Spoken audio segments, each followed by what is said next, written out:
పాకిస్తాన్ మీద తుర్కియాకి ఎందుకు ఇంత ప్రేమ అనేది ఏంటంటే అసలు విషయం ఒకటి మతం, వాడి మతానికి చెందినటువంటి దేశం అది.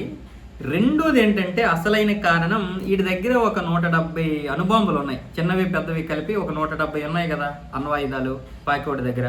ఈ పాకివాడి దగ్గర ఉన్నటువంటి ఈ అణుబాంబుల్లో కనీసం నాకు ఒక 20 అయినా ఇవ్వరా నాయన, నేను కూడా నా దేశంలో దాచుకుంటాను, ఇద్దరం కలిసి మనం పోటీ నిలబడొచ్చు, ఎవడైనా మన వైపు వస్తే భయపడతారు అని ఇలాంటి ప్రతిపాదన తీసుకొచ్చాడు ఎర్డగాన్. ఈ ఎర్డగాన్ తీసుకొచ్చినటువంటి ప్రతిపాదనకి పాకిస్తాన్ వాళ్ళకి ఒక విధంగా నవ్వాలో ఏడవాలో అర్థం కాలేదు. ఇప్పుడు మేము అణుబాంబులు ఇవ్వలేము, అణ్వాయుధాలు ఇవ్వలేమంటే మళ్ళీ ఈ టర్కీ వాడు మళ్ళీ పారిపోతాడేమో, మళ్ళీ మాకు సహాయం చేయడేమో అని పాకిస్తాన్ లోపల అనుకుంటుంది. ఎందుకంటే పాకిస్తాన్కి ఈ అణ్వాయుధాలు ఇచ్చే హక్కు లేదు. ఈ అణ్వాయుధాల తయారీ వెనుక చాలా దేశాలు ఉన్నాయి. ఒకటి చైనా ఉంది, 2 సౌదీ అరేబియా ఉంది, 3 అమెరికా ఉంది, మరొక దేశం ఉంది.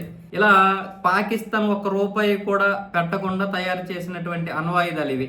ఎందుకంటే పాకిస్తాన్కి అణ్వాయుధాలు చేసే శక్తి ఎక్కడా లేదు.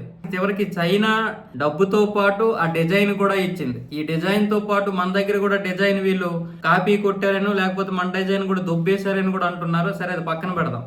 ఇప్పుడు ఈ 170 బాంబుల్లో మాకు ఒక 20-30 ఇచ్చావంటే నేను కూడా నా దేశంలో దాచుకుంటాను, ఎవడైనా ఎక్స్ట్రా చేస్తే వేసి పడేస్తాను, పైగా నా దగ్గర అణుబాంబులు అణ్వాయుధాలు ఉన్నాయని తెలిస్తే మిగతా దేశాలు కూడా భయపడతాయి అని ఇప్పుడు ఈ ఎర్డగాన్ ఏమొచ్చేసి ప్లాన్తో పాకిస్తాన్తో చేతులు కలిపి ఈ పాకీతో నీకు నేను సహాయం చేస్తాను ఏ స్థితిలో ఉన్నా సరే అని కొంచెం ప్రగల్భాలు పలికాడు. దీని వెనక అసలు విషయం ఏంటంటే ఇది. కానీ ఇప్పుడు పాకిస్తాన్ దగ్గర అంత శక్తి ఉందా?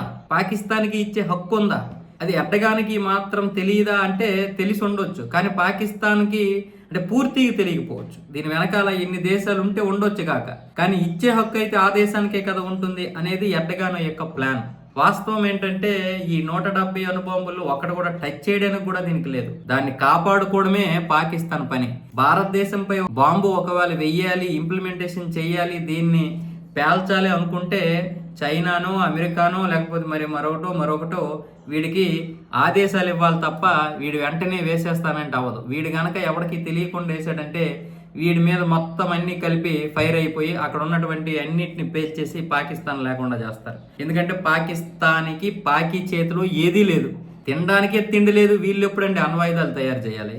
ఈ అణ్వాయుధాలు తయారు చేయడానికి అనేక మంది శాస్త్రవేత్తలు దీనికి సపోర్ట్ చేశారు. ఆ దేశానికి చెందినటువంటి మరొక ముస్లిం శాస్త్రవేత్త ఎక్కడో పని చేసుకుని ఇక్కడికి వచ్చి ఆ డిజైన్ ఇచ్చి వీళ్ళ కోసం పనిచేసి మళ్ళీ వెళ్ళిపోయాడు ఆయన. అలాగే చైనా అయితే డిజైన్లతో పాటు డబ్బు కూడా ఇచ్చింది. అమెరికా కూడా దీని వెనకాల ఉంది.